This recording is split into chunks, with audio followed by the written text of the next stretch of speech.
নমস্কার, আমি সোমা দে। আমার চ্যানেলে সকলকে স্বাগত। শুভ দোলযাত্রার সকলকে আন্তরিক শুভেচ্ছা ও অভিনন্দন। খুব ভালো একটা রেসিপি আজকে করে দেখাচ্ছি। আমি আজকে আপনাদের সামনে দই চিংড়ি রান্না করে দেখাচ্ছি। দেখতে থাকুন সম্পূর্ণ ভিডিওটা।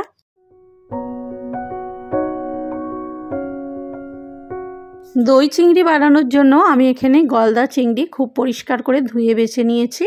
মাছের মধ্যে অল্প করে লবণ আর হাফ ঢাকনি ভিনিগার। ভিনিগারটা দেওয়া শুধু মাছের আষ্টে গন্ধটা যাতে না লাগে। চিংড়ি মাছটা যেহেতু ভেজে রান্না হবে না এই রান্নাটা, সেই জন্য ভিনিগারটা একটু মাখিয়ে রাখলে মাছের গায়ের যে চিংড়ি মাছের একটা আষ্টে গন্ধ হয় সেটা থাকবে না।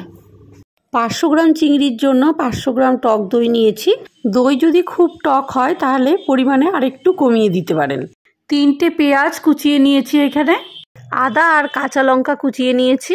ওভেনের ওপর কড়াই বসিয়ে দিয়েছি। দই চিংড়ি রান্নার একটা স্পেশাল মশলা লাগে, ভাজা মশলা। সেই জন্য আমি এখানে ছোট চামচের 1 চামচ মেথি নিয়েছি আর ছোট চামচের 1 চামচ আমি গোটা সাদা জিরে নিয়েছি।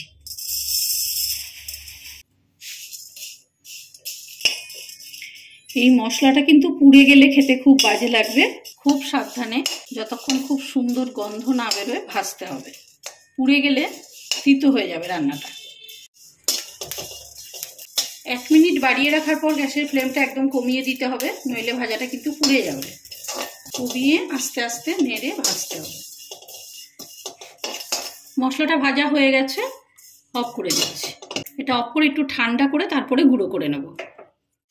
মশলাটা ঠান্ডা করে গুঁড়ো করে নিলাম। কড়াইয়ে সাদা তেল গরম দিলাম আর ঘি দিলাম। 2 চামচ সাদা তেল আর 2 চামচ ঘি দিয়ে রান্নাটা করছি। বড় সাইজে 3টে পেঁয়াজ কুচানো। কুচানো পেঁয়াজগুলো প্রথমে ভেজে নিচ্ছি। কুচনো লঙ্কা আর কুচানো আদা, 1.5 চামচ মতো আদা কুচানো আর 1 চামচ লঙ্কা কুচানো।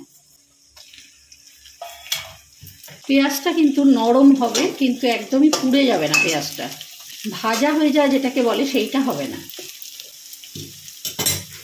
গ্যাসের ফ্লেমটা লো টু মিডিয়ামে রেখে এটাকে খুব আস্তে আস্তে করে ভেজে নিতে হবে।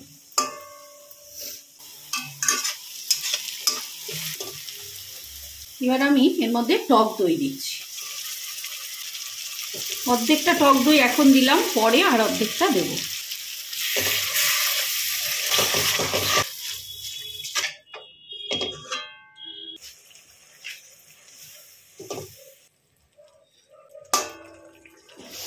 লবণ ছোট চামচের 1 চামচ, চিনি ছোট চামচের 2 চামচ,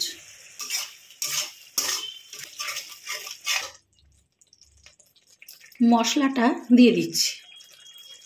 ঠিক 2 চামচ, ছোট চামচের 2 চামচ মশলা দিলাম। যে ভাজা মশলাটা গুঁড়ো করে রেখেছিলাম এটা সেইটা।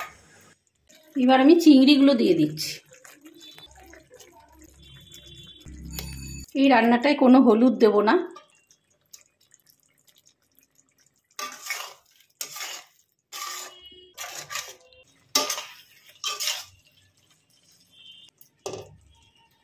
গ্যাসের ফ্লেমটা একদম লোতে দিয়ে প্রায় 5 থেকে 7 মিনিট এরকম রেখে দেব, চিংড়িটা যাতে সেদ্ধ হয়ে যায় সেই জন্য। মাছগুলোকে একটু ঢাকা দিয়ে 5 মিনিট রেখে দিয়েছিলাম। এবার এই মাছগুলোকে একটু উল্টিয়ে দিচ্ছি। মাছের মাথা থেকে ঘিলুগুলো বেরোচ্ছে একটু একটু করে। আর 2 থেকে 3 মিনিটের জন্য ঢাকা দিয়ে এটাকে রেখে দেব। গ্যাসের ফ্লেমটা একদম কমিয়ে আরও 2 মিনিট পরে ফিরে আসলাম। এবার বাকি যে টক দইটা ছিল সেটাও দিয়ে দিচ্ছি।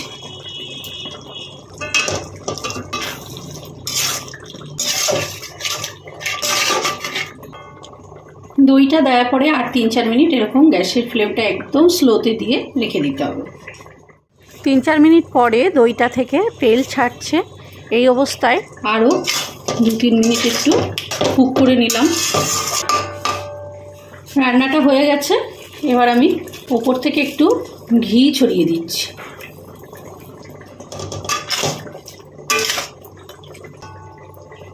হয়ে গেছে রান্নাটা, আমি গ্যাসের ফ্লেমটা অফ করে দিচ্ছি। ঢাকা দিয়ে 10 মিনিট রেখে দেবো স্ট্যান্ডিং টাইম হিসেবে, তারপরে পরিবেশন করব। 10 মিনিট পরে রান্নাটা দেখুন পরিবেশন করছি, কি অসাধারণ হয়েছে। এইভাবে দই চিংড়ি অবশ্যই আপনারা বাড়িতে করবেন। কেমন লাগলো আমার রান্নাটা অবশ্যই আমাকে কমেন্ট করবেন। চ্যানেলে যদি নতুন হয়ে থাকেন চ্যানেলটাকে সাবস্ক্রাইব করে দেবেন। সবাই খুব ভালো থাকবেন। নমস্কার।